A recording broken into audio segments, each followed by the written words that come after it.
जम्बूद्वीप का वर्णन इस अध्याय में भारतवर्ष की यशोगान के साथ ही किमपुरुष वर्ष नामक भूखंड में भगवान रामचंद्र की आराधना का वर्णन है। किमपुरुष वर्ष के निवासी भाग्यशाली हैं, क्योंकि वे भगवान रामचंद्र की आराधना उनके आज्ञाकारी सेवक हनुमान सहित करते हैं।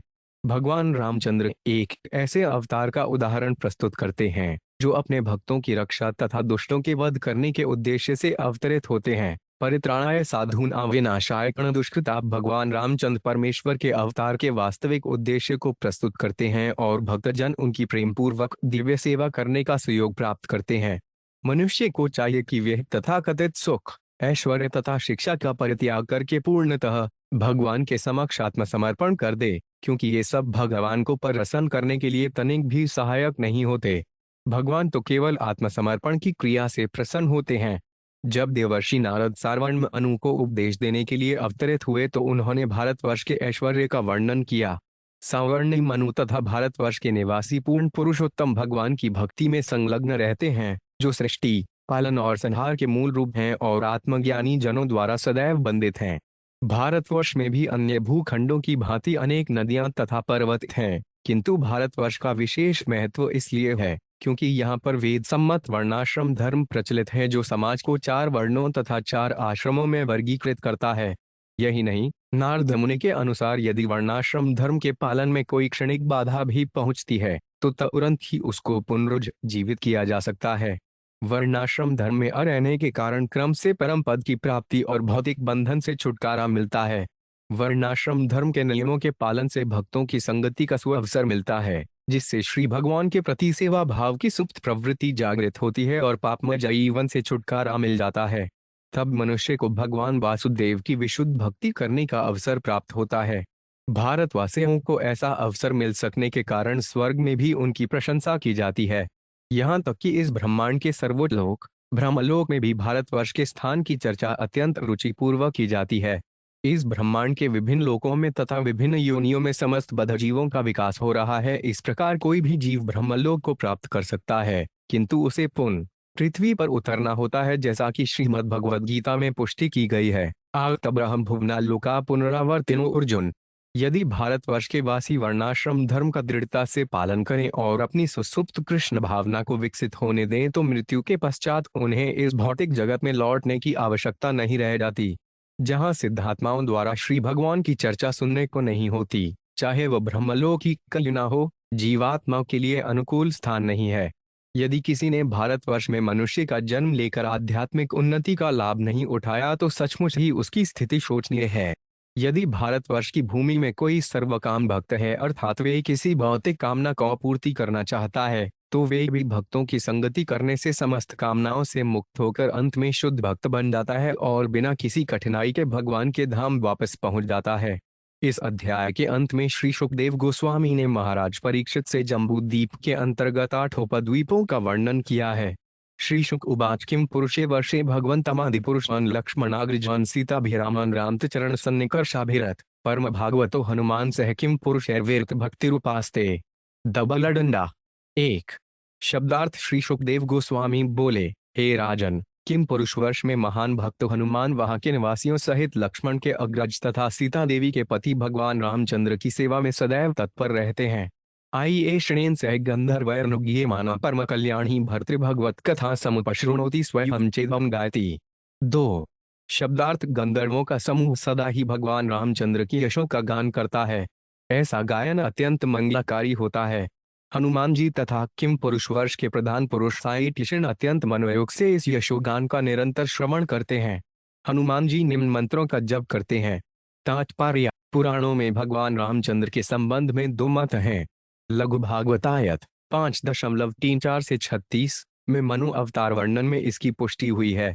वासुदेवादि रूपाणाम बताए प्रकीर्तिता विष्णु धर्मोते राम लक्ष्मणाद्या क्रमाद्मि पादमेटु गमो भगवान नारायण इतिरित शेषश्चक्रमंच संक्रमात् स्फुलक्ष्मणादय मध्य देश स्थितायोध्यापुरे उस्य कस्ति स्परिता महावैकुंठलोके चयग्वेनधस्य कीर्तिता।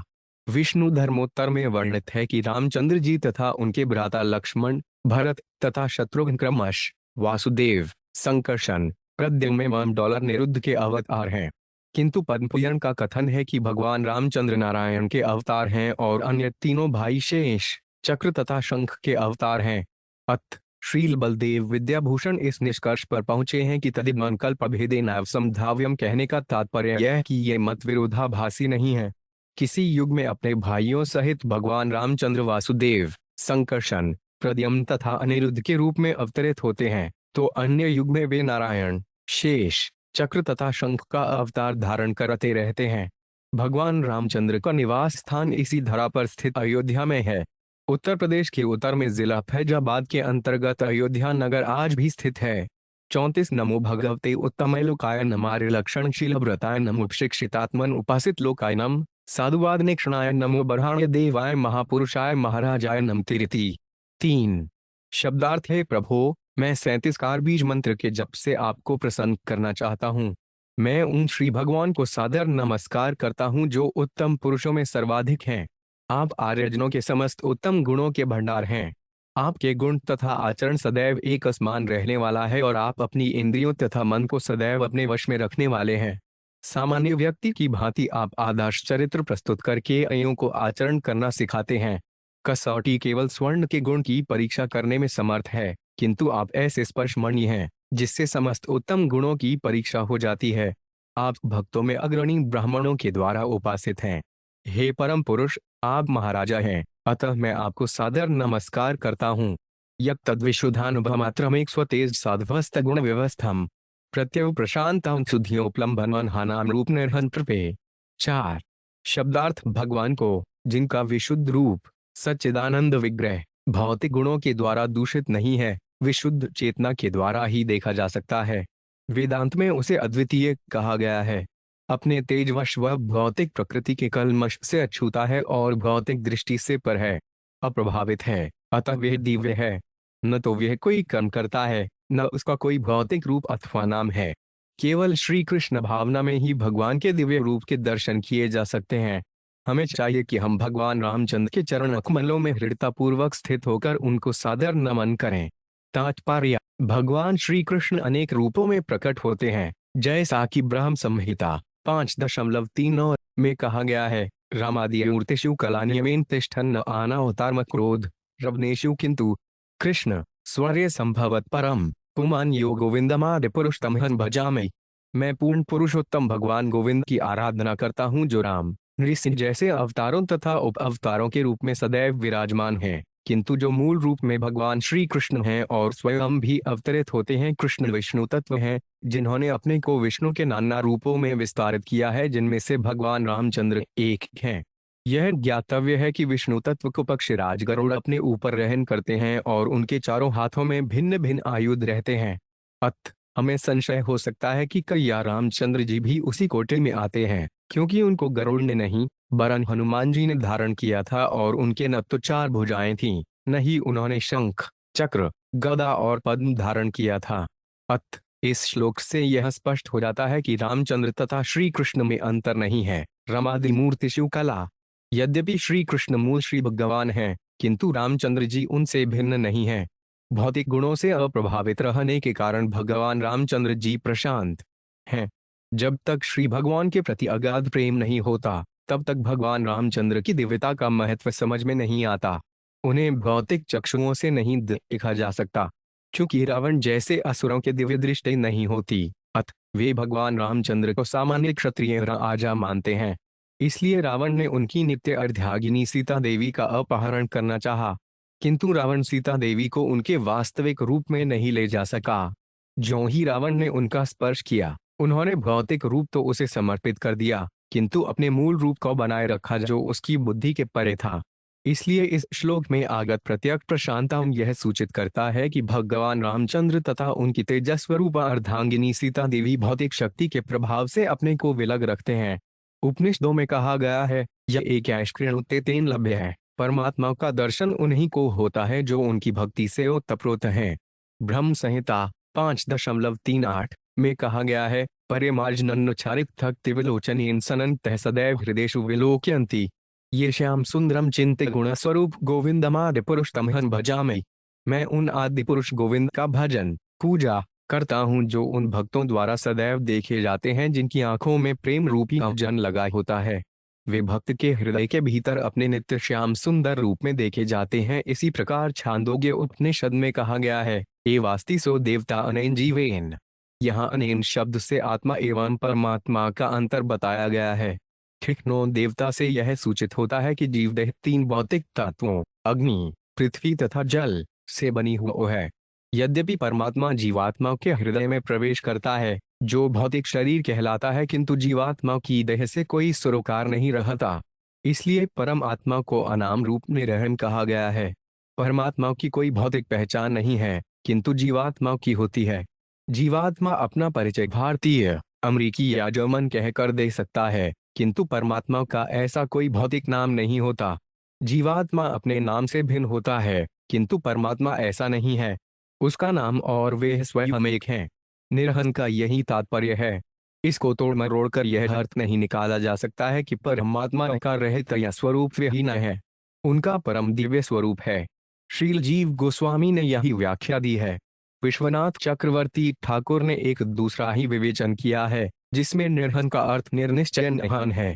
निर्हन का यह अर्थ नहीं कि भगवान के कोई स्वरूप नहीं, वरन हन शब्द पर बल होने से यह सिद्ध होता है कि भगवान का अपना स्वरूप है, क्योंकि नर का अर्थ केवल नकारात्मक न होकर पुष्टि करने वाला भी होता है। मर्त्यावतारस्त्वे मर्त्य शिक्षण रक्षोब्धा एवं न केवल विभो कुत पांच यथा स्थाद्रम तह स्व आत्मन्य सीता कृतानि व्यसनानि शरस्त। 5 शब्दार्थ राक्षसों के नायक रावण को यह वर प्राप्त था कि उसका वध मनुष्य ही कर सकता है, इसलिए पूर्ण पुरुषोत्तम भगवान रामचंद्र को मनुष्य रूप धारण करना पड़ा। किंतु भगवान रामचंद्र का उद्देश्य मात्र रावण का वध करना ही नहीं था। वे तो मरते प्राणियों को यह शिक्षा देना चाहते थे कि भोग विलास अथवा पत्नी के चारों ओर केंद्रित भौतिक सुख समस्त दुखों का कारण है। वे स्वयं में पूर्ण हैं और उन्हें किसी भी प्रकार का पश्चाताप नहीं है। अत भला वे माता सीता के अपहरण से क्या कष्ट भोगते? तात्पर्य, जैसा कि भगवद गीता 4.9 में कहा गया है, इस जगत में श्री भगवान दो उद्देश्यों से मनुष्य रूप धारण करते हैं, परित्राणाय साधूनां विनाशाय च दुष्कृताम, असुरों का वध करने और अपने भक्तों की रक्षा करने के हेतु। भक्तों की रक्षा करने के लिए वे न केवल अपनी उपस्थिति से वरन भक्ति पर दृढ़ रहने की शिक्षा देकर उन्हें तुष्ट करते हैं। भगवान रामचंद्र ने अपने भक्तों को यह शिक्षा दी कि वैवाहिक जीवन में प्रवेश न करना बेहतर है, क्योंकि इसी से ही सारे कष्ट झेलने पड़ते हैं। जैसा कि श्रीमद् भागवत 7 सितंबर 1945 में पुष्टि की गई है, यन मैथुनादिगृह में सुरखितुच्छे कंडु यनेन करयोरेव दुखम त्रिप्यंती ने कृपा बहुदुख भाज कंड्रति वयन सिर्ज विषहेत धीर। आत्मज्ञान में समुन्नत न होने वाले कृपण जो ब्राह्मणों से सर्वथा विपरीत हैं, गृहस्थ जीवन स्वीकार करते हैं जिसमें संभोग की छूट है, और वे पुनः पुनः इंद्रिय सुख भोगते हैं। यद्यपि इस इंद्रिय सुख के पश्चात उन्हें नाना प्रकार के कष्ट उठाने पड़ते हैं। भक्तों के लिए यह चेतावनी है। भक्तों को तथा सारे मानव समाज को यह शिक्षा देने के लिए ही श्री रामचंद्र जी ने श्री भगवान होते हुए भी नाना प्रकार के कष्टों को सहा, क्योंकि माता सीता को उन्होंने अर्धांगिनी के रूप में स्वीकार किया था। निसंदेह उन्होंने सारे कष्ट इसलिए झेले कि हमें शिक्षा मिले। वास्तव में उनके द्वारा पश्चाताप करने का कोई प्रयोजन नहीं था। भगवान की शिक्षाओं का एक दूसरा पक्ष यह भी है कि एक बार पत्नी बना लेने के बाद मनुष्य को सत्यनिष्ठ होकर पत्नी को सब प्रकार से रक्षा करनी चाहिए। मानव समाज में दो प्रकार के मनुष्य पाए जाते हैं, वे जो धार्मिक नियमों का निष्ठा से पालन करते हैं तथा वे जो भक्त हैं। भगवान रामचंद्र अपने चरित्र से इन दोनों प्रकार के लोगों को यह बताना चाहते थे कि किस प्रकार धार्मिक नियमों का पालन करते हुए प्रिय तथा कर्तव्यनिष्ठ पति बना जा सकता है, अन्यथा भगवान राम को इतने कष्ट उठाने की कोई आवश्यकता नहीं थी। धार्मिक नियमों का पालन करने वालों को चाहिए कि वे अपनी पत्नी की रक्षा करने में उपेक्षा न बरतें। हो सकता है कि ऐसा करने में कुछ कष्ट उठाने पड़े, किंतु पति को इन्हें सहना ही चाहिए। सत्यनिष्ठ पति का यही कर्तव्य है। अपने साक्षात दृष्टांत से भगवान रामचंद्र जी ने इस कर्तव्य का प्रदर्शन किया।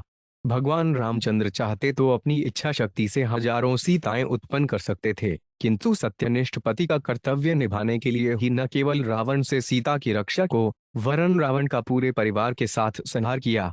भगवान रामचंद्र को शिक्षाओं का एक पक्ष यह भी है कि भगवान विष्णु तथा उनके भक्तों को भले ही ऊपर से सांसारिक यातनाएं झेलनी पड़े, किंतु इन यातनाओं से उनका कोई सरोकार नहीं है। वे तो सभी परिस्थितियों में मुक्त पुरुष हैं। इसीलिए श्री चैतन्य भागवत में कहा गया है, यह देख वैष्णवेर व्यवहार दुख निश्चय जाने। तहाँ परमानंद सुख भक्ति में मग्न रहने के कारण वैष्णव सदैव दिव्य आनंद का लाभ उठाता है। भले ही ऐसा लगे कि उसे भौतिक कष्ट है, किंतु उसे दिव्य विरह अवस्था प्राप्त रहती है। प्रेमी तथा प्रेमिका को भले ही वियोग कष्ट कर लगता हो, किंतु वास्तव में यह होता है अत्यंत आनंददायक। अतः सीता देवी से भगवान रामचंद्र का वियोग तथा उसके बाद उनके द्वारा भोगी जाने वाली यातनाएं एक प्रकार से उनके दिव्य सुख को प्रकट करने वाली हैं। ऐसा श्रील विश्वनाथ चक्रवर्ती ठाकुर का अभिमत है। न बैसा आत्मात्मवता सुहृतम 70 त्रिलोक्यां भगवान वासुदेव न स्त्रीकृतम कश्मलमयन वीत न लक्ष्मण चापे विहातु महती 6। शब्दार्थ, चूंकि भगवान रामचंद्र पूर्ण पुरुषोत्तम भगवान वासुदेव हैं, अतः वे इस भौतिक जगत से किसी प्रकार लिप्त नहीं है। वे सभी स्वरूप सिद्धात्माओं के परम प्रिय परमात्मा और उनके घनिष्ठ मित्र हैं। वे परम ऐश्वर्यवान हैं। अत पत्नी विछोह के कारण उन्होंने न तो अधिक कष्ट उठाए होंगे, न ही उन्होंने अपनी पत्नी तथा अपने लघु भ्राता लक्ष्मण का परित्याग किया। उनके लिए इन दोनों में किसी एक का भी परित्याग सर्वथा असंभव था। तात्पर्य, श्री भगवान की परिभाषा देते हुए हम यह कहते हैं कि वे छहों ऐश्वर्यों धन, यश, बल, प्रभाव, रूप तथा त्याग से युक्त हैं। इस भौतिक जगत से किसी प्रकार का लगाव न होने के कारण वे परित्यागी कहलाते हैं। उनका लगाव वैकुंठ जगत और वहां की जीवात्माओं से है। भौतिक जगत के समस्त कार्यकलाप दुग्धदेवी की अध्यक्षता में संचालित होते हैं। सृष्टि स्थिति प्रलय साधन शक्ति रेखा छाये व्यस्य ध्रुवनानी बिभर्दी दुर्गा दुर्गा के रूप में भौतिक शक्ति के कठोर नियमों के डॉलर अंतर्गत सब कुछ घटता है। फलत भगवान इस भौतिक जगत से पूर्णतः विरक्त रहते हैं और उन्हें इस ओर ध्यान देने की आवश्यकता नहीं रहती। सीता देवी का संबंध वैकुंठ जगत से है। इसी प्रकार लक्ष्मण संकर्षण के प्रकाश श्वास रूप हैं और भगवान रामचंद्र स्वयं वासुदेव हैं। चूंकि भगवान सदा दिव्यता से युक्त है, अत उनका लगाव उन सेवकों से रहता है जो उनकी दिव्य सेवा करते हैं। वे ब्राह्मण गुणों से नहीं, वरन जीवन के सत्य से लगाव रखते हैं। निसंदेह उनका लगाव भौतिक गुणों से किसी प्रकार नहीं रहता। यद्यपि वे समस्त जीवात्माओं के परमात्मा हैं, किंतु जो आत्मसिद्ध हैं उनके समक्ष वे प्रकट होते हैं और अपने दिव्य भक्तों के लिए परम प्रिय हैं। चूंकि भगवान रामचंद्र ने मानव समाज को यह शिक्षा देने के लिए कि राजा को कितना कर्तव्यनिष्ठ होना चाहिए अवतार लिया था, अत उन्होंने माता सीता तथा लक्ष्मण का बाह्यत परित्याग किया। उन्होंने उनका वास्तविक परित्याग नहीं किया था। अतः हमें आत्मसिद्ध पुरुषों से भगवान रामचंद्र के कार्यों को सीखना चाहिए। तभी भगवान के दिव्य कार्यों को समझा जा सकता है। न जन्मून महत न सौगमन न वाडन बुद्धि न कृतिस्तोष हेतु तेरे द्विश्रेष्ठान पेनोवनौकस्कार सखे बत लक्ष्मण अग्रज। 7। शब्दार्थ, उच्च कुल में जन्म धारण करने, शारीरिक सौंदर्य, वाकातुरी, तीक्ष्ण बुद्धि या श्रेष्ठ जाति अथवा राष्ट्र जैसे भौतिक गुणों के कारण कोई चाहकर भी भगवान रामचंद्र से मैत्री स्थापित नहीं कर सकता। उनसे मित्रता स्थापित करने के लिए इन गुणों की आवश्यकता नहीं है। अन्यथा भले हम असभ्य वनवासियों को बिना उच्च कुल में जन्म लिए तथा रूप रंग न होते हुए और भद्र पुरुषों की भांति बात कर सकने में सक्षम न होने पर भी अपने मित्रों के रूप में क्यों स्वीकार करते। तात्पर्य, श्रीमती कुंती देवी ने श्री कृष्ण की स्तुति करते हुए उन्हें आकिंचन योचर कहा है। डॉलर उपसर्ग का अर्थ है नहीं और किंचन का अर्थ होता है इस भौतिक जगत से संबंधित। कोई अपने उच्च पद, संपत्ति, रूप, शिक्षा इत्यादि का कितना ही गर्व क्यों न करे, श्री भगवान के साथ मित्रता स्थापित करने में इनका कोई महत्व नहीं है। भले ही भौतिक आचार विचार में इन गुणों को प्रधानता प्राप्त हो। जिनमें ये समस्त गुण होते हैं उनसे भक्त बनने की आशा की जाती है और वैसा करने पर इन गुणों का सदुपयोग होता है।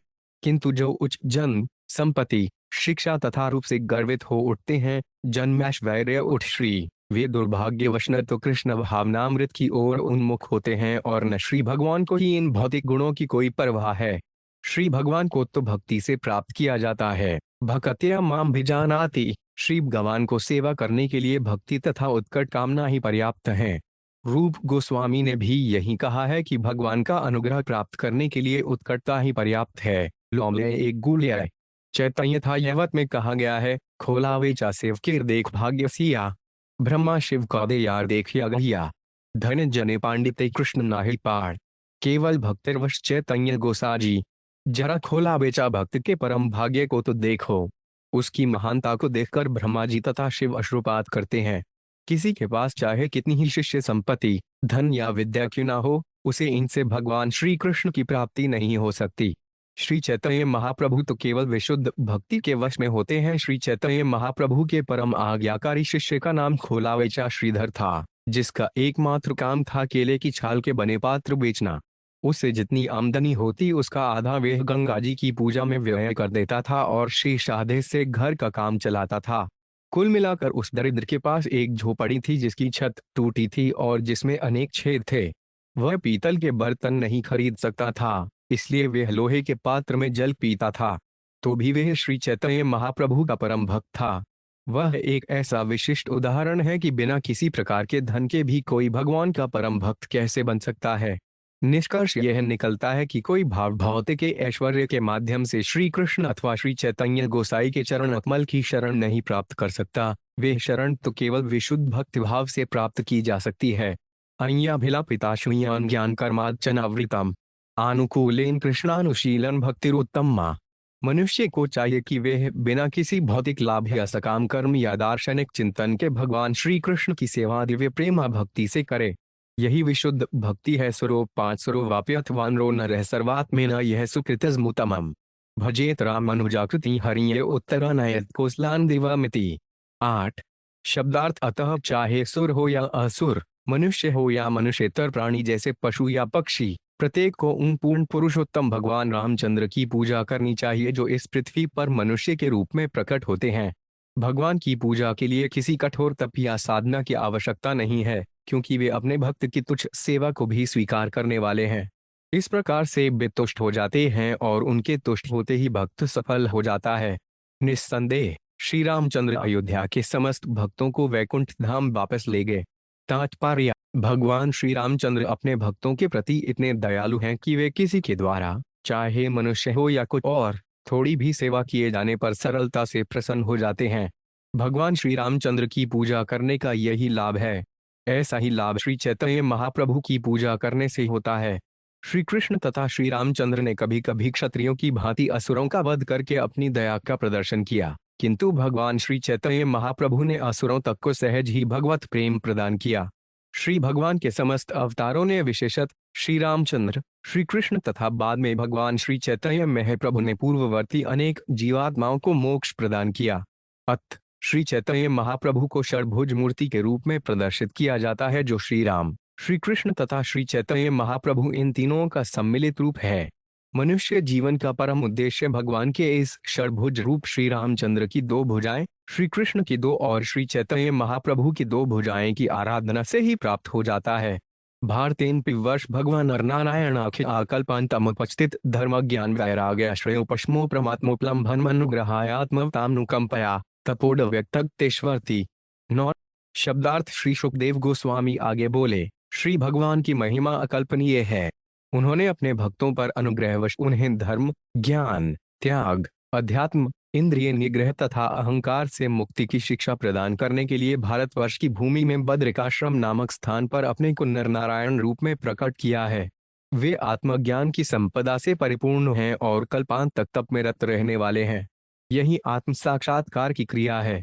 तात्पर्य: भारतवासी बद्रिकाश्रम स्थित नरनारायण के मंदिर की यात्रा करके यह जान सकते हैं कि श्री भगवान किस प्रकार नरनारायण के रूप में अवतरित हुए और जनसामान्य को आत्म साक्षात्कार प्राप्त करने की विधि समझाई।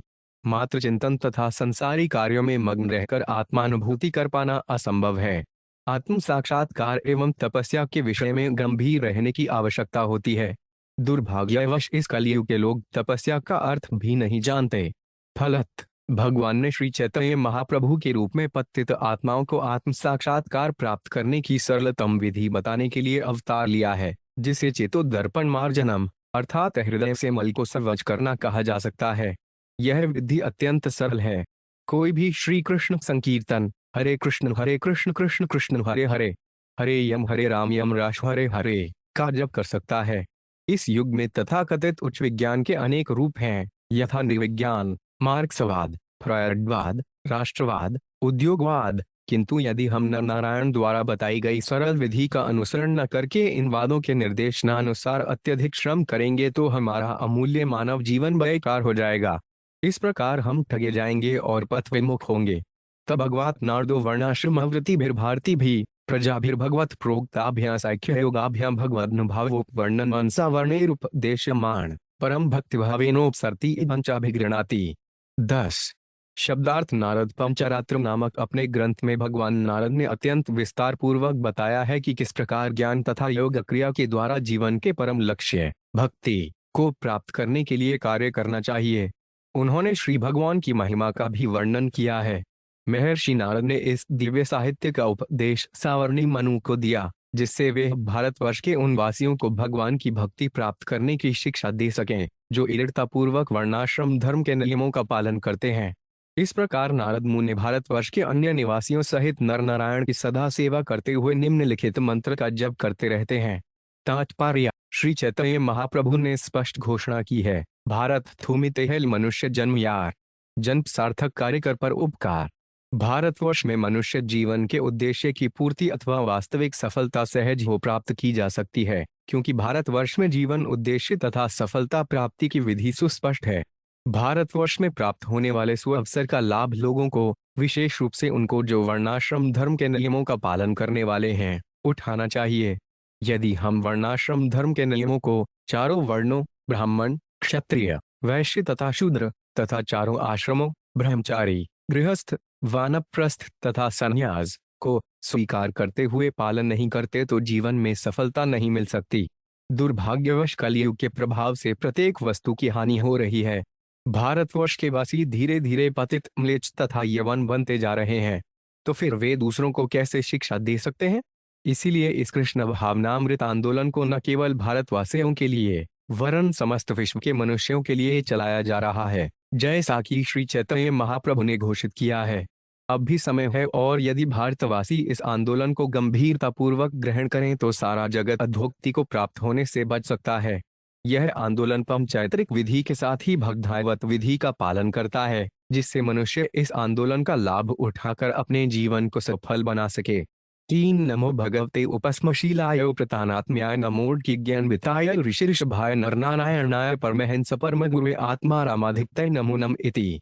151 शब्दार्थ में समस्त संत पुरुषों में श्रेष्ठ श्री भगवान नरनारायण को सादर नमस्कार करता हूँ। वे अत्यंत आत्मसंयमित तथा आत्माराम हैं। वे झूठी प्रतिष्ठा से परे हैं और निर्धनों की एकमात्र संपदा हैं। वे मनुष्यों में परम सामान्य समस्त परमहंसों के गुरुवार हैं और आत्मसिद्धों के स्वामी हैं। मैं उनके चरण कमलों को पुनः पुनः नमस्कार करता हूँ। गायती चेदमु कर्ता से सर्गादिशयो न बध्यते न हन्यते देहतो 5 पिड्डैः के ष्ठुर्नहृज्ञस्य गुणैर्विदृश्यते तस्मै नमो 5 सप्तविविक्त साक्षिणे। 12 शब्दार्थ परम श्रीमान ऋषि नारद नर नारायण की आराधना निम्नलिखित मंत्र का जप करके करते हैं। पूर्ण पुरुषोत्तम भगवान इस दृश्य जगत के सृष्टिकर्ता, पालक और संहारक हैं, तो भी वे मिथ्या अभिमान से पूर्णतया मुक्त हैं। यद्यपि मूढ़ों के लिए उन्होंने हमारे समान शरीर धारण करना स्वीकार किया प्रतीत होता है, किंतु उन्हें भूख, प्यास तथा थकान जैसे शारीरिक कष्ट नहीं सताते। यद्यपि वे सर्वद्रष्टा हैं, किंतु जिन वस्तुओं को वे देखते हैं उनसे उनकी इंद्रियां दूषित नहीं होती। मैं ऐसे अनासक्त जगत के साक्षी परमात्मा स्वरूप श्री भगवान को बारंबार नमस्कार करता हूँ। तात्पर्य: भगवान श्री कृष्ण को सच्चिदानंद विग्रह के रूप में वर्णित किया गया है। इस श्लोक में उनका विशेष वर्णन मिलता है। श्री कृष्ण इस संपूर्ण विराट जगत के कर्ता हैं, किंतु वे इससे अनासक्त रहते हैं।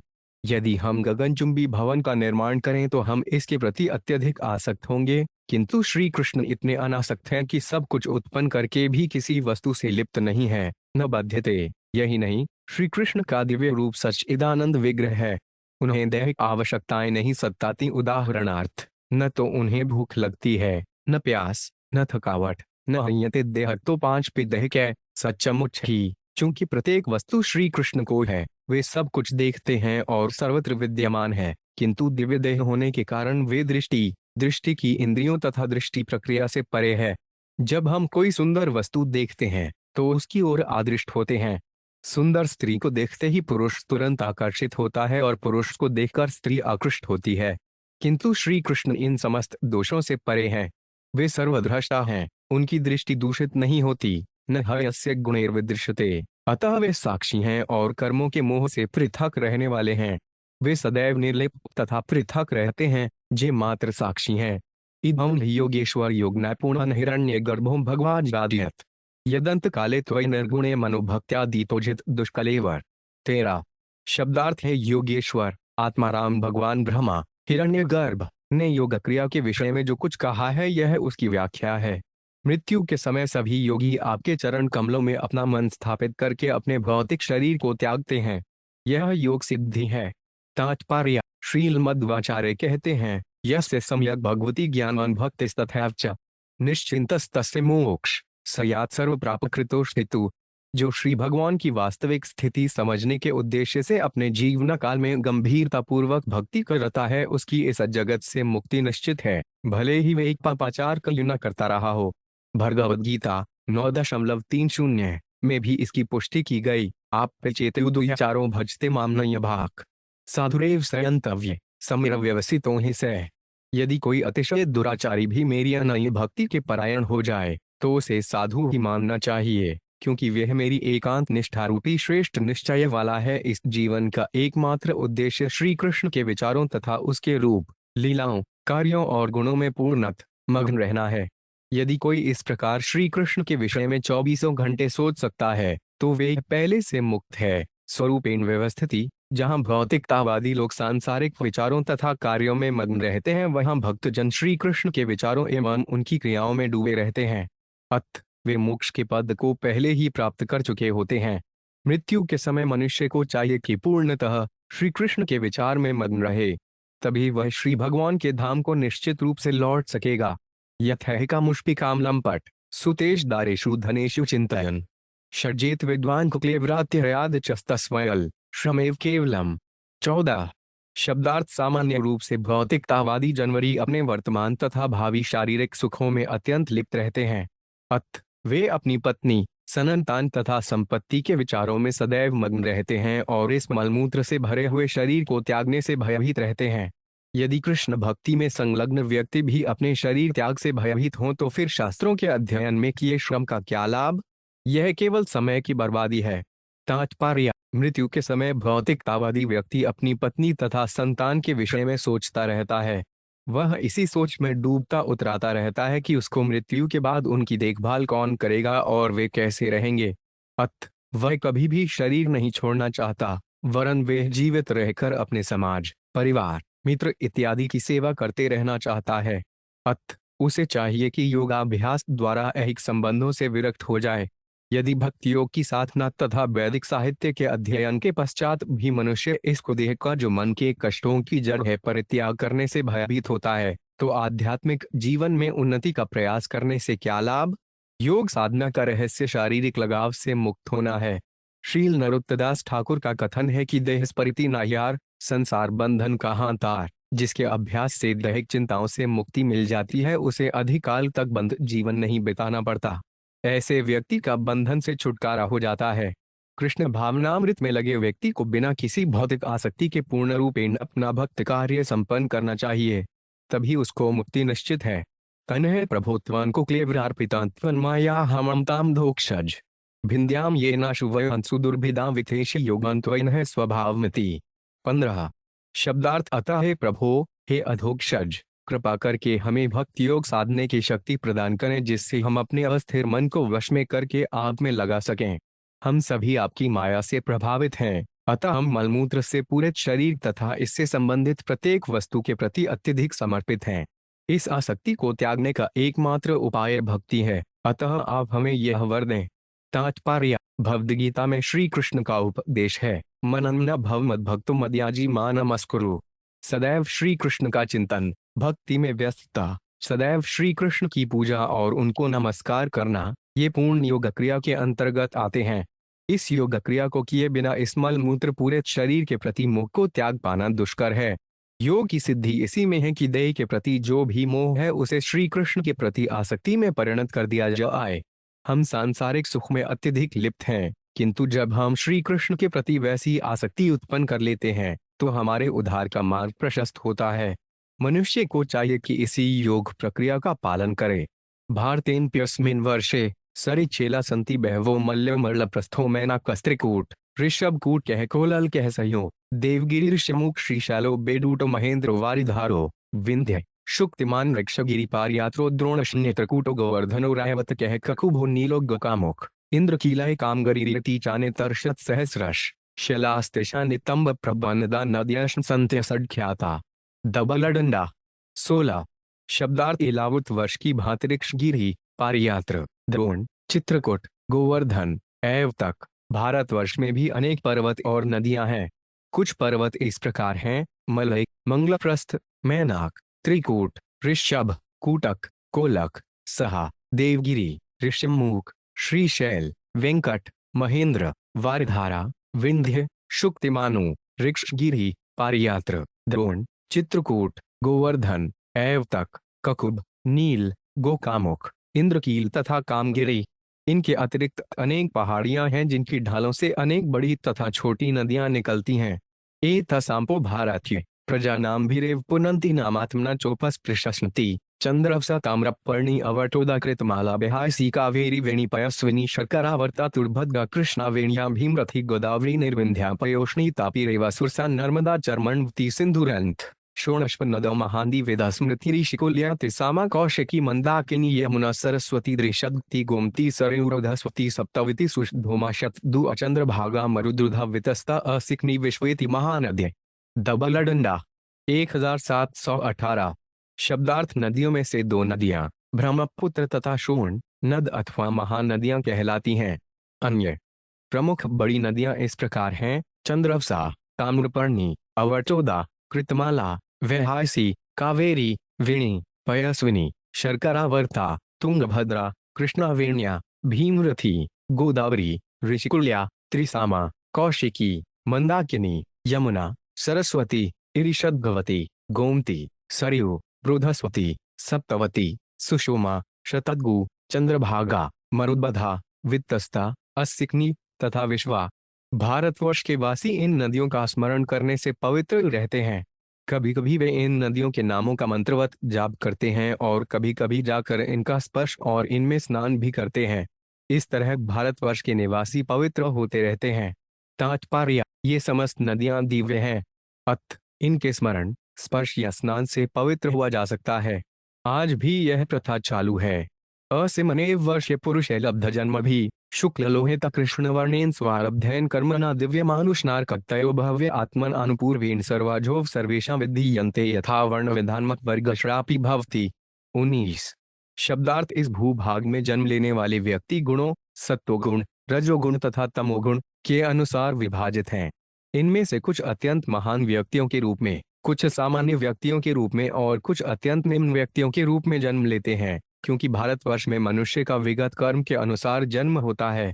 यदि प्रामाणिक गुरुवार के द्वारा किसी भी मनुष्य की स्थिति निश्चित की जाए और यदि उसे 4 वर्णों ब्राह्मण, क्षत्रिय, वैश्य तथा शूद्र तथा 4 आश्रमों ब्रह्मचारी, गृहस्थ, वानप्रस्थ तथा संन्यास के अनुसार भगवान विष्णु की सेवा में रत होने का सही प्रशिक्षण दिया जाए तो उसका जीवन सफल हो सकता है। तात्पर्य: अधिक जानकारी के लिए भगवद गीता 14.18 तथा 18.42 से 45 देखना चाहिए। श्री रामानुजाचार्य ने अपनी पुस्तक वेदांत संग्रह में लिखा है, एवं विद प्रभक्ति स्वरूप ज्ञान विशेष से उत्पाद कह पूर्वोक्त रहरोपचीयमानजनन पूर्व कर्मानुगृहीत भक्तियोंग एव यथोक्ते भगवता पराश्रिण वर्णाश्रयेति नैकल जगदुधार गायावनिवले उक्तीन परम ब्रह्मभूत पुरुषोत्तम स्वयमेदुक्तवानु स्वकर्णेरत सिद्धि यथा विन्दति तच्छृणुयात् प्रवृत्तिधूतान् आयन सर्वामिदन्ततम् स्वकर्मतम शभ्यर्च सिद्धि विन्दति यानव। महर्षि पराशर मुनि ने विष्णु पुराण 389 से उद्धरण देते हुए संस्तुति की है। वर्णाश्रमाचार अवता पुरुषें पर एमान विष्णु आराध्यते पंथानान यत्के ततिष्फारणप वर्णाश्रम प्रणाली में लिखित कर्तव्यों के सही पालन द्वारा पूर्ण पुरुषोत्तम भगवान विष्णु अतिरिक्त की आराधना की जाती है। भगवान को तुष्ट करने का इसके अतिरिक्त अन्य कोई उपाय नहीं है। भारतवर्ष में वर्णाश्रम धर्म का सरलता से पालन हो सकता है। इस समय भारतवर्ष के कुछ आसुरी वर्ण वर्णाश्रम धर्म प्रणाली की उपेक्षा कर रहे हैं, क्योंकि लोगों को यह शिक्षा देने के लिए कि किस प्रकार ब्राह्मण, क्षत्रिय, जैश्य तथा शूद्र बना जा सकता है या ब्रह्मचारी, गृहस्थ, वानप्रस्थ तथा सन्यासी कैसे बना जाता है कोई संस्था नहीं है। ये असुर वर्गहीन समाज चाहते हैं। इससे अव्यवस्था उत्पन्न हो रही है। धर्मनिरपेक्ष सरकार के नाम पर अयोग्य व्यक्ति सर्वोच्च शासकीय पद हत्या रहे हैं। किसी को भी वर्णाश्रम धर्म के नियमों के अनुसार कार्य करने की शिक्षा नहीं दी जा रही है, जिससे मनुष्य अत्यंत पतित होकर पशु जीवन की दिशा में अग्रसर हो रहे हैं। जीवन का मुख्य उद्देश्य मुक्ति है, किंतु दुर्भाग्यवश मनुष्यों को मुक्ति का अवसर नहीं दिया जाता, जिससे उनका जीवन विनष्ट हो रहा है। कृष्ण भावनामृत आंदोलन संपूर्ण विश्व में वर्णाश्रम धर्म प्रणाली की पुनः स्थापना करने और मानव समाज को नारकीय जीवन में गिरने से बचाने के लिए प्रवर्तित किया जा रहा है। यो 500 भगवती सर्वभूतात्मयनात्म निरुक्ते निलयने परमात्मनि वासुदेवेन नियमित भक्ति योग लक्षणों नानाक्त निमित्ता विद्या ग्रंथिरंधन द्वारेण यदाहि महापुरुष पुरुष प्रसड़य। 20 शब्दार्थ अनेकानेक जन्मों के पश्चात मनुष्य को अपने पुण्य कर्मों के फलित होने पर शुद्ध भक्तों की संगति का अवसर प्राप्त होता है। तभी उसके अज्ञान रूपी बंधन की ग्रंथि, जो उसके नाना प्रकार के सकाम कर्मों के कारण जकड़े रहती है, कट पाती है। भक्तों की संगति करने से धीरे धीरे ऐसे भगवान वासुदेव की सेवा में मन लगने लगता है, जो दिव्य हैं, भौतिक बंधनों से मुक्त हैं, मन एवं वाणी से परे हैं तथा परम स्वतंत्र हैं। यही भक्ति योग अर्थात भगवान वासुदेव की भक्ति ही मुक्ति का वास्तविक मार्ग है। तात्पर्य: ब्रह्म साक्षात्कार मुक्ति का शुभारंभ है तथा परमात्मा साक्षात्कार मुक्ति की ओर एक पग और आगे है। किंतु किसी को वास्तविक मुक्ति तभी मिलती है जब वह अपने आप को पूर्ण पुरुषोत्तम भगवान का शाश्वत दास मानने लगता है। मुक्त हेत्वा यथारूप स्वरूपेण व्यवस्थिति। इस भौतिक जगत में देहात्म बुद्धि से प्रत्येक प्राणी उल्टी दिशा में कार्यशील रहता है। जब वह ब्रह्मरत हो जाता है तो उसे यह ज्ञान होता है कि वह देह नहीं है और जीवन का देहात्म बोध वृथा तथा उल्टी दिशा में ले जाने वाला है। तब उसकी भक्ति प्रारंभ होती है। भगवद गीता 18.54 में श्री कृष्ण कहते हैं, ब्रह्मधूत प्रसन्नात्मा न शोचती न कांक्षति समय सर्वेषु धूतेषु बद भक्ति लभते पराम। ब्रह्मभूत पुरुष को तत्काल परब्रह्म की अनुभूति होती है और पूर्णतया आनंदमय हो जाता है। वह न शौक करता है और न ही इच्छा ही करता है, वह सब प्राणियों में संभाव रखता है। इस अवस्था में उसे मेरी शुद्ध भक्ति प्राप्त होती है। भक्ति ही वास्तविक मुक्ति है। जब मनुष्य श्री भगवान के सौंदर्य से आकर्षित होता है और उसका मन उनके चरण कमलों में सदा लगा रहता है, तब उसे वे सारे विषय नहीं उचते जिनसे आत्म साक्षात्कार में बाधा पहुंचती हो। कहने का तात्पर्य यह है कि समस्त प्रकार के कार्यों के प्रति उसका आकर्षण जाता रहता है। तैत्तिरीय उपनिषद 2.7 में कहा गया है, एव नेवानंदयति यदाहो वैशे तस्मिन् रुहशे उन्नात्मे निरुक्तित निलयनेन थरे प्रतिष्ठां विन्दते उत्सु 5 भयगत भवाति। जब जीवात्मा यह समझ लेता है कि उसका सुख आत्म साक्षात्कार पर निर्भर है, जो आनंद का मूल तत्व है, और जब वे निरंतर सर्वोपरि भगवान की सेवा में निरत रहता है, तो वे सिद्ध तथा आनंदमय जीवन बिताने लगता है। एत देव ही देवा गायन्ति अहो अभिषा किम कारी शोभमान प्रसन्न एष विदोद स्वयं हरि गरजन लब्धन ऋषुभारता जिले मुकुंद सेवौशिक स्पुहाहिन। 21 शब्दार्थ चंकी आत्म साक्षात्कार के लिए मनुष्य जीवन ही परम पद है। अतः स्वर्ग के सभी देवता इस प्रकार कहते हैं, इन मनुष्यों के लिए भारतवर्ष में जन्म लेना कितना आश्चर्यजनक है। इन्होंने भूतकाल में अवश्य ही कोई तप किया होगा अथवा श्री भगवान स्वयं इन पर प्रसन्न हुए होंगे, अन्यथा वे इस प्रकार से भक्ति में संलग्न क्यों कर होते। हम देवतागण भक्ति करने के लिए भारतवर्ष में मनुष्य जन्म धारण करने की मात्र लालसा कर सकते हैं, किंतु ये मनुष्य पहले से भक्ति में लगे हुए हैं। तात्पर्य: चिंतन्यचरितायरित आदि 9.41 में इन तथ्यों की विशद व्याख्या है। भारत थूमितेहल मनुष्य जन्म यार जन्म सार्थककारी कर पर उपकार। जिसने भारत देश में मनुष्य का जन्म लिया है उसे अपना जीवन सार्थक बनाना चाहिए और परोपकार करना चाहिए! Exclamation mark. भारतवर्ष में भक्ति करने की अनेक सुविधाएं प्राप्त हैं। यहाँ के अनेक आचार्यों ने अपने अनुभवों का योगदान किया है और श्री चैतन्य महाप्रभु ने साक्षात प्रकट होकर भारतवर्ष के बरासियों को यह शिक्षा दी कि किस प्रकार परमार्थ जीवन में आगे बढ़ना और भगवान की भक्ति में स्थिर होना चाहिए। सभी प्रकार से भारत देश विशिष्ट है, जहाँ भक्ति को सरलता में समझकर अपने जीवन को सफल बनाया जा सकता है। यदि कोई भक्ति में सफलता प्राप्त करके विश्व के अन्य भागों में भक्ति का उपदेश देता है, तो उससे विश्व भर के लोग लाभ उठा सकेंगे कि दुष्कर्म क्रतुभिस्तपोवते दानादिभिर्वादियुजेन फल्गुना। न यत्र नारायण पाद पडत स्मृति प्रमुष्ठातिशेन्द्रियोत्सवात्। 22। शब्दार्थ देवता आगे कहते हैं, वैदिक यज्ञों के करने, तप करने, व्रत रखने तथा दान देने जैसे दुष्कर कार्यों के करने के पश्चात ही हमें स्वर्ग में निवास करने का यह पद प्राप्त हुआ है। किंतु हमारी इस सफलता का क्या महत्व है? यहाँ हम निश्चय ही भौतिक इंद्रिय तृप्ति में व्यस्त रहकर भगवान नारायण के चरण कमलों का स्मरण तक नहीं कर पाते। अत्यधिक इंद्रिय तृप्ति के कारण हम उनके चरण कमलों को लगभग विस्मृत ही कर चुके हैं। तात्पर्य: भारत देश की इतनी महिमा है कि यहाँ जन्म लेने वाले को न केवल स्वर्गलोक का लाभ होता है वरन वे सीधे भगवान के धाम को वापस पहुँचते हैं। भगवद गीता 9.25 में श्री कृष्ण कहते हैं, यह आति देवभृता देवान पितृ यान्ति पितृत्रता भूतानि यान्ति धतेज यान्ति मद्याजिनोऽपि मास।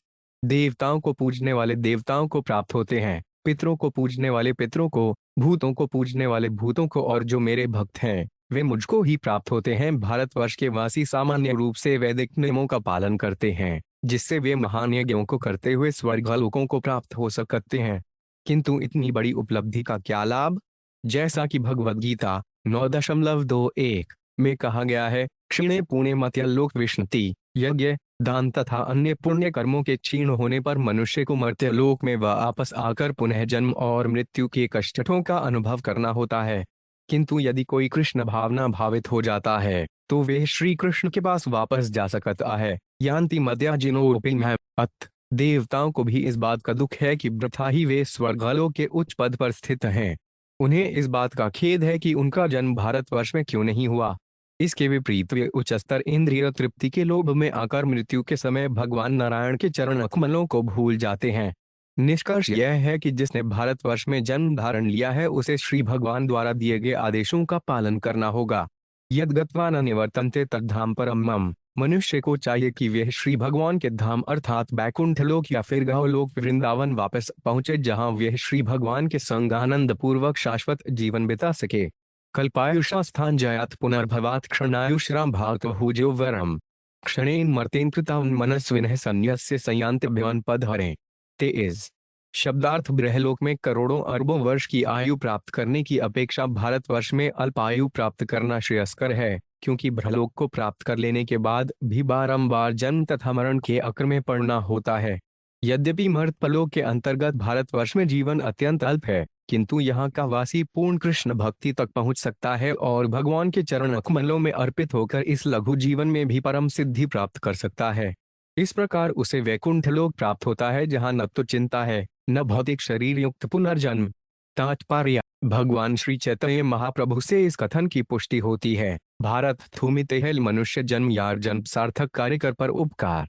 भारतवर्ष में जन्म ग्रहण करने वाले को श्री कृष्ण द्वारा भगवद गीता में दिए गए सीधे उपदेशों का अध्ययन करने का पूरा अवसर प्राप्त होता है और इस तरह वे इस मानव जीवन में जो कुछ करना है उसके संबंध में अंतिम निर्णय ले सकता है।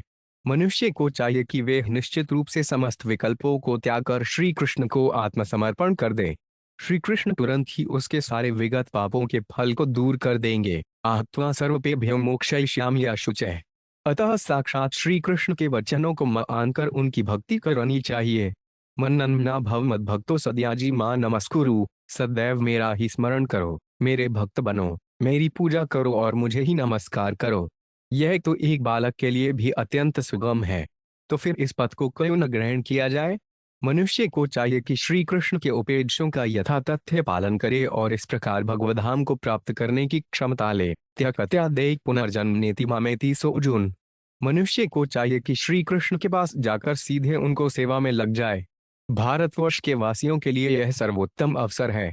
जो ईश्वर के धाम लौटने के योग्य होता है उसे अच्छे या बुरे कर्म फल नहीं भोगने पड़ते। न यत्र वैकुंठ कथा सुधागान साथ वो भागवतास्तदाश्रया। न यत्र यज्ञेष्मका महोत्सवा सुरेश लोको 5 पे नव्य ससेविताम। 24। शब्दार्थ: जहाँ श्री भगवान की कथा रूपी विशुद्ध गंगा प्रवाहित नहीं होती और जहाँ पवित्रता की ऐसी नदी के तट पर सेवा में तल्लीन भक्तजन नहीं रहते, अथवा श्री भगवान को प्रसन्न करने के लिए जहाँ संकीर्तन यज्ञ के उत्सव नहीं मनाए जाते, ऐसे स्थान में बुद्धिमान पुरुष के लिए रुचि नहीं होती, क्योंकि इस युग में विशेषकर संकीर्तन यज्ञ की संस्तुति की गई है। तात्पर्य: श्री चैतन्य महाप्रभु का जन्म भारतवर्ष में विशेष रूप से बंगाल के नदिया जिले में हुआ जहाँ नवद्वीप स्थित है। अतः श्रील भक्ति विनोद ठाकुर के अनुसार यह निष्कर्ष निकलता है कि इस ब्रह्मांड के अंतर्गत सर्वश्रेष्ठ लोक यह पृथ्वी है और इसी पर भारतवर्ष स्थित है। भारतवर्ष में ही बंगाल है जो इससे उत्तम है। बंगाल में नदिया जिला उससे भी उत्तम है और नदिया में नवद्वीप सर्वोत्तम है, क्योंकि यहीं श्री चैतन्य महाप्रभु का आविर्भाव हरे कृष्ण महामंत्र कीर्तन का शुभारंभ करने के लिए हुआ। शास्त्रों का मत है, कृष्ण वर्ण त्विषा कृष्ण संगोपांगा पार्षदे यज्ञ सख्युनि प्रायजन्ति सुमेधस। श्री चैतन्य महाप्रभु के साथ सदैव ही उनके पार्षद यथा श्री नित्यानंद, श्री दाधर तथा श्री अद्वैत एवं श्रीवास जैसे अनेक भक्त रहते हैं। वे सदैव भगवज नाम का कीर्तन और श्री कृष्ण का गुणगान करते हैं। इसीलिए भारतवर्ष विश्व भर में सर्वश्रेष्ठ स्थान है। कृष्ण भावनामृत आंदोलन ने श्री चैतन्य महाप्रभु के जन्म स्थान मायापुर में अपना केंद्र स्थापित कर रखा है, जिससे लोग वहां जाएं और सतत चल रहे संकीर्तन यज्ञ के उत्सव में भाग ले सकें, जैसा कि महासंस्तुत है यज्ञेश मक्खा महोत्सवा, तथा उन लाखों भूखे मनुष्यों को प्रसाद का वितरण कर सके जो आध्यात्मिक उत्कर्ष के लिए लालायित हैं। कृष्ण भावनामृत आंदोलन का यही उद्देश्य है। इसकी पुष्टि चैतन्य भागवत में इस प्रकार की गई है, भले ही स्वर्ग कहीं ना हो, यदि वहां श्री भगवान के यश प्रसार करने का प्रचार नहीं हो पाता, यदि भगवान के शुद्ध भक्त वैष्णवों का वहां चिन्ह नहीं मिलता और कृष्ण भावनामृत को प्रचारित करने वाले उत्सव वहां नहीं मनाए जाते, तो मनुष्य को ऐसे स्थान की कामना नहीं करानी चाहिए। इससे अच्छा तो यही है कि सदा सर्वदा माता के गर्भ में वास रहे, जहां कम से कम भगवान के चरण कमलों का स्मरण तो हो सकता है। मेरी यही प्रार्थना है कि मुझे ऐसे अधम स्थान में जन्म न लेना पड़े। इसी प्रकार चैतन्य चरितामृत में कृष्णदास कविराज का कथन है कि चूंकि श्री चैतन्य महाप्रभु ही संकीर्तन 54 आंदोलन के प्रवर्तक हैं, अतः जो भी भगवान को प्रसन्न करने के लिए संकीर्तन करता है वे अत्यंत भाग्यशाली है। ऐसा मनुष्य परम बुद्धिमान है, जबकि अन्य लोग भौतिक जीवन की अविद्या से ग्रस्त संकीर्तन है। वैदिक साहित्य में जितने भी यज्ञों का उल्लेख है उनमें संकीर्तन यज्ञ सर्वश्रेष्ठ है। 100 अश्वमित्र यज्ञों की भी तुलना संकीर्तन यज्ञ से नहीं की जा सकती। चवन्य चरितामृत के लेखक के अनुसार यदि कोई संकीर्तन यज्ञ की तुलना अन्य यज्ञों से करता है तो वे एक पाखंडी है और यमराज द्वारा दंडित होगा। अनेक मायावादी संकीर्तन यज्ञ को अश्वमेध यज्ञ तथा अन्य शुभ आयोजनों के समान पवित्र कार्य मानते हैं, किंतु ऐसा मानना नाम अपराध है। मायावादी भले ही ऐसा सोचें, किंतु नारायण के पवित्र नाम का संकीर्तन तथा अन्य नामों का संकीर्तन कभी भी एक समान नहीं है। प्राप्तानुजातिंत विहेये च जन्तवो ज्ञान क्रिया द्रव्यक्लाप समृताम न वे यतेरन पुनर्भवायते भूयो वनौका इव यान्ति बंधनम। 25 शब्दार्थ भक्ति के लिए भारतवर्ष में उपयुक्त क्षेत्र तथा परिस्थितियां उपलब्ध हैं, जिस भक्ति से ज्ञान तथा कर्म के फलों से मुक्त हुआ जा सकता है। यदि कोई भारतवर्ष में मनुष्य देह धारण करके संकीर्तन यज्ञ नहीं करता तो वे उन जंगली पशुओं तथा पक्षियों की भांति है जो मुक्त किए जाने पर भी असावधान रहते हैं और शिकारी द्वारा पुनः बंदी बना लिए जाते हैं। तात्पर्य: भारतवर्ष ऐसा देश है जिसमें श्रवण कीर्तन विष्णु वाले संकीर्तन यज्ञ को अथवा स्मरण अर्चन दास से सख्यन तथा आत्मनिवेदन जैसी अन्य भक्ति विधियों को सरलता पूर्वक संपन्न किया जा सकता है। भारतवर्ष में ही अनेक पवित्र स्थानों को देखने का अवसर प्राप्त है, जिनमें श्री चैतन्य महाप्रभु का जन्म स्थान नवद्वीप तथा भगवान श्री कृष्ण का जन्म स्थान वृंदावन मुख्य है, जहाँ के अनेक शुद्ध भक्तों को एकमात्र अभिलाषा भक्ति है। अन्याभिलाषिता शून्य ज्ञान कर्मा नगावृत्म। इस प्रकार से प्राणी भौतिक बंधनों से छूट जाता है। अन्य मार्ग यथा ज्ञान मार्ग तथा कर्म मार्ग उतने लाभप्रद नहीं है। पुण्य कार्यों से स्वर्ग प्राप्त हो सकता है और ज्ञान मीमांसा से ब्रह्मभूत हुआ जा सकता है, किंतु यह वास्तविक लाभ नहीं। कईयों की मनुष्य को पुण्य नीचे आना पड़ता है। मनुष्य को चाहिए कि वे भगवान के धाम वापस पहुंचने के लिए प्रयास करें। यान्ति मध्याज नोट पे गाए, अन्यथा मनुष्य जीवन तथा जंगली पशु पक्षियों के जीवन में कोई अंतर नहीं है। पशु तथा पक्षी भी स्वतंत्र होते हैं, किंतु निम्न योनि में जन्मने के कारण वे स्वतंत्रता का उपभोग नहीं कर पाते। अतः भारतवर्ष में जन्म लेने वाले प्रत्येक मनुष्य को जो भी सुविधाएं प्राप्त हैं, उनका उपयोग करते हुए उसे प्रबुद्ध भक्त बनकर भगवान के धाम वापस जाना चाहिए। कृष्ण भावनामृत आंदोलन का यही विषय है। भारतवर्ष के अतिरिक्त अन्य सभी देशों के वासियों को भौतिक सुख सुविधाएं तो प्राप्त हैं, किंतु उन्हें कृष्ण भक्ति प्राप्त करने की वैसी ही सुविधा प्राप्त नहीं है। अतः श्री चैतन्य महाप्रभु का उपदेश है कि जिस किसी ने भारत भूमि में मनुष्य रूप में जन्म लिया है उसे अपने आप को श्री कृष्ण का अंश मानना चाहिए और कृष्ण भावनामृत प्राप्त कर लेने के पश्चात समग्र विश्व में इस ज्ञान का वितरण करना चाहिए। ये श्रद्धया बर्हेशी भागशो विनिरिक्तमिष्ट विधि मंत्र वस्तुत एक पृथक नाम भिराहुत मुद्दा गृहनाति पूर्ण स्वयमाशिषा प्रभु।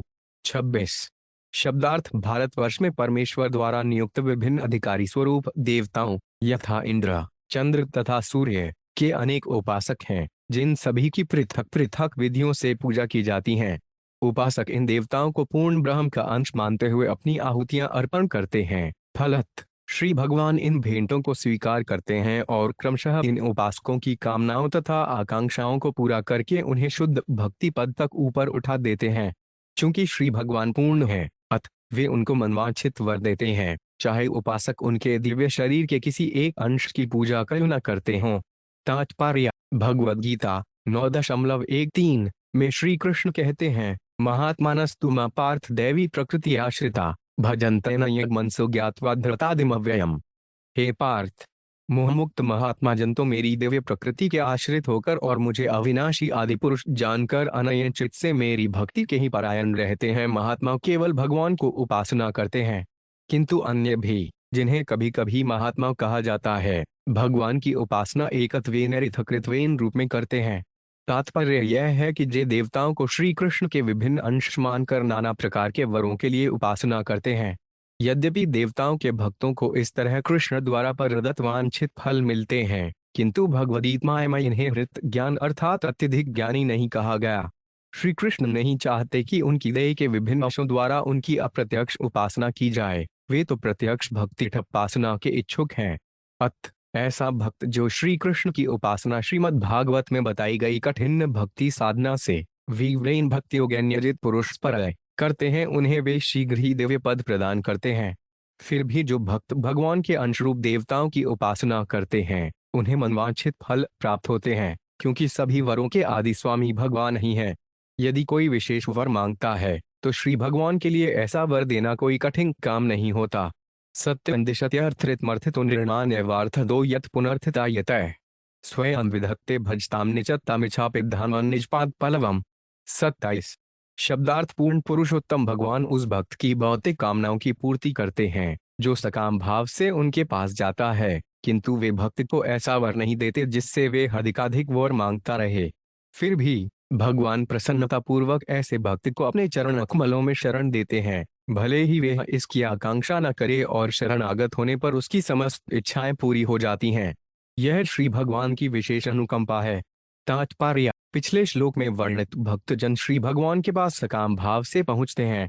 इस श्लोक में यह बताया गया है कि वे किस प्रकार उन कामनाओं से अलग रखे जा सकते हैं। श्रीमद् भागवत का 2 मार्च 10 उपदेश है, अकाम सर्व कामो व मोक्ष काम उदारभी तीव्रेन भक्ति योगी न्यजित पुरुष परम।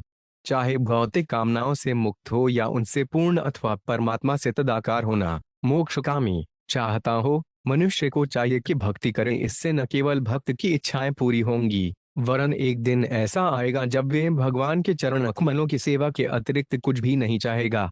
जो किसी उद्देश्य से भगवान की सेवा करता है वह सकाय भक्त कहलाता है, और जो बिना किसी उद्देश्य के सेवा करता है वह अकाय भक्त कहलाता है। श्री कृष्ण इतने दयालु हैं कि वे सकाम भक्त को अकाम भक्त बना देते हैं। शुद्ध भक्त अथवा अकाम भक्त जिसमें किसी प्रकार की कामना नहीं होती, वह तो भगवान के चरण कमलों की सेवा करके ही संतुष्ट रहता है।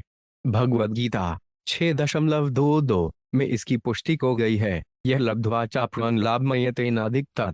श्री भगवान के चरण कमलों की सेवा में लगे रहने पर किसी अन्य वस्तु की इच्छा नहीं रह जाती। यह भक्ति की सर्वोच्च अवस्था है। भगवान सकाम भक्त पर भी इतने दयालु रहते हैं और उसकी इच्छाओं को इस प्रकार पूर्ण करते हैं कि वह एक दिन अकाम भक्त बन जाता है। उदाहरणार्थ, श्रुव महाराज अपने पिता से भी बढ़कर उत्तम राज्य प्राप्त करने के लिए भक्त बने, किंतु अंत में अकायम भक्त होकर उन्होंने भगवान से कहा, स्वामिन कृतार्थो 5 पिवरन्नया के। हे स्वामी, मैं परम संतुष्ट हूँ, मैं केवल आपके चरण कमलों की सेवा करना चाहता हूँ, मुझे किसी सांसारिक लाभ की इच्छा नहीं है। कभी कभी छोटा बालक गंदी वस्तु को खाने लगता है तो उसके माता पिता उसके मुंह से उस वस्तु को निकालकर उसे संदेश या कोई दूसरी मिठाई खाने को देते हैं। वह भक्त जो भौतिक वर की इच्छा करता है ऐसे ही बालक के तुल्य है। भगवान इतने दयालु हैं कि वे उसकी समस्त भौतिक कामनाओं को हरकर उसे सर्वोच्च वर प्रदान करते हैं। अत भौतिक कामनाओं के लिए भी श्री भगवान के अतिरिक्त किसी अन्य की पूजा नहीं करनी चाहिए। मनुष्य को भगवान की ही भक्ति करनी चाहिए जिससे उसकी समस्त कामनाएं पूर्ण हों और अंत में वे श्री भगवान के धाम वापस पहुंच सके। इसकी व्याख्या चैतन्य चरितामृत मध्य 22.37 से 39-41 में इस प्रकार को गई है। अन्य कामी हो सकता है कि भक्त भगवान के चरण कमलों के अतिरिक्त किसी अन्य वस्तु की कामना करे, यदि करे कृष्ण यथार्जन, किंतु यदि वह श्री कृष्ण की सेवा में अपने को लगाता है, नामागिते हद कृष्ण तारे देन स्वचरण, उसके न चाहने पर भी श्री कृष्ण उसे अपने चरण कमलों में शरण देते हैं। कृष्ण कछ वे श्री कृष्ण कहते हैं, आमा भजे, वे मेरी सेवा में रत है। मागे विषय सुख तो भी इंद्रिय सुख चाहता है, अमृत छाड़ी विष गागे। ऐसा भक्त उस पुरुष के तुल्य है जो अमृत छोड़कर विष की याचना करता है। हे बड़मृग, यही उसकी नादानी है। आई विज्ञ, किंतु मैं अनुभवी हूँ। ये यूर्खे विषय के निदेव, मैं ऐसे मूर्ख को भला क्यों कर भौतिक सुख जैसी गंदी वस्तु देने लगा। स्वचरण अमृत मेरे लिए अच्छा होगा यदि मैं उसे अपने चरण कमलों में शरण दूं। विषय थुलाइब, मैं ऐसा करूंगा कि वह समस्त भौतिक कामनाओं को भूल जाए। काम लागी कृष्ण थज्जे, यदि कोई इंद्रिय त्रिशक्ति के लिए भगवान की सेवा में रत होता है, पाए कृष्ण रसे, उसे अंत में भगवान के चरण कमलों की सेवा का स्वाद मिल जाता है। काम छाड़ी दास है ते भय अभिलाषे, वे समस्त कामनाएं छोड़कर भगवान का चिरंतन सेवक बनना चाहता है। यदत्र स्वर्ग सुखावशेषतां स्विष्ठस्थ सूक्तस्थ कृतस्य शोभनम तेना जनाभे स्मृतिमजन्य स्थाद वर्षे हरिरे धजता शंतनोति। 28 शब्दार्थ यज्ञ पुण्य कर्म अनुष्ठान तथा वेदाध्ययन करते रहने के कारण स्वरूप हम स्वर्ग लोक में वास कर रहे हैं, किंतु एक दिन ऐसा आएगा जब हमारा भी अंत हो जाएगा। हमारी प्रार्थना है कि उस समय तक यदि हमारे एक भी पुण्य शेष रहे तो हम मनुष्य रूप में भगवान के चरण कमलों का स्मरण करने के लिए भारतवर्ष में जन्म लें। श्री भगवान इतने दयालु हैं कि वे स्वयं भारतवर्ष में आते हैं और यहाँ के वासियों को सौभाग्य प्रदान करते हैं। तात्पर्य, निसंदेह पुण्य कर्मों के फल स्वरूप ही स्वर्गलोक में मनुष्य जन्म लेता है, किंतु वहां से उसे पुनः मर्त्यलोक में आना पड़ता है। जैसा कि भगवद्गीता में कहा गया है, क्षीणे पुण्य मर्त्यलोक विश्वंती, यहाँ तक कि देवताओं को भी पुण्य क्षीण होने पर पृथ्वी पर लौटकर सामान्य व्यक्तियों की तरह कार्य करना होता है। तो भी देवतागण भारतवर्ष की भूमि में आने की कामना करते रहते हैं, यदि उनके पुण्य कर्मों के फल का थोड़ा सा भाग भी बचा हो। दूसरे शब्दों में यह कहा जा सकता है कि भारतवर्ष में जन्म लेने के लिए देवताओं से भी अधिक पुण्य करने पड़ते हैं। भारतवर्ष में स्वाभाविक रूप से मनुष्य कृष्ण भावना भावित रहता है और यदि श्री कृष्ण की कृपा से वे आगे भी कृष्ण भक्ति का अनुशीलन करता रहता है तो वे कृष्ण भक्ति में पारंगत बनकर और भगवान के धाम को सरलता से वापस जाकर अपने सौभाग्य का विस्तार करता है। वैदिक साहित्य में अन्य कई स्थानों में उल्लेख मिलता है कि देवता भी भारतवर्ष की भूमि में आने के इच्छुक रहते हैं। केवल मूर्ख व्यक्ति ही अपने पुण्य कर्मों के बदले में स्वर्गलोक की कामना करेगा, अन्यथा देवता भी भारतवर्ष में आकर देह धारण करना चाहते हैं जिससे इसका उपयोग कृष्ण भावनामृत के अनुशीलन में किया जा सके। इसीलिए श्री चैतन्य महाप्रभु बारंबार कहते हैं, भारत भूमि ते हल मनुष्य जन्म यार, जन्म सार्थक करे कर पर उपकार। भारत भूमि में जन्म लेने वाले मनुष्य को कृष्ण भक्ति अनुशीलन करने का विशेष अधिकार प्राप्त है। अत जो पहले ही भारतवर्ष में जन्म ले चुके हैं उनका कर्तव्य है कि वे शास्त्रों तथा गुरुओं से शिक्षा ग्रहण करें तथा कृष्ण भावनामृत से पूर्णतया परिचित होने के लिए श्री चैतन्य महाप्रभु की अनुकंपा का लाभ उठाएं। इस तरह कृष्ण भावनामृत का पूरा लाभ उठाकर श्री भगवान के धाम को वापस जाया जा सकता है। यान्ति मध्या जिनो उपगाय। इसलिए कृष्ण भावनामृत आंदोलन विश्व भर में अनेक केंद्रों की स्थापना करके मानव समाज को यह सुविधा प्रदान कर रहा है जिससे जनसाधारण कृष्ण भावनामृत आंदोलन के शुद्ध भक्तों का संग कर सकें, कृष्ण भावनामृत के विज्ञान को समझें एवं अंत में श्रीधाम को वापस जाएं। श्री शुक्वाच जम्बूद्वीपस्य च राजनुपद्वीपानष्टटिहैक उपदिशन्ति सगरात्मजयश्वान्वेषण इमां महीपरितु निघ्नधिरुपकल्पितान्।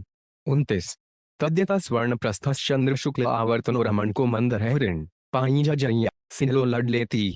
30 शब्दार्थ श्री सुखदेव गोस्वामी बोले, हे राजन, कुछ ज्ञानी पुरुषों के मत के अनुसार जम्बू द्वीप के चारों ओर 8 छोटे छोटे द्वीप हैं।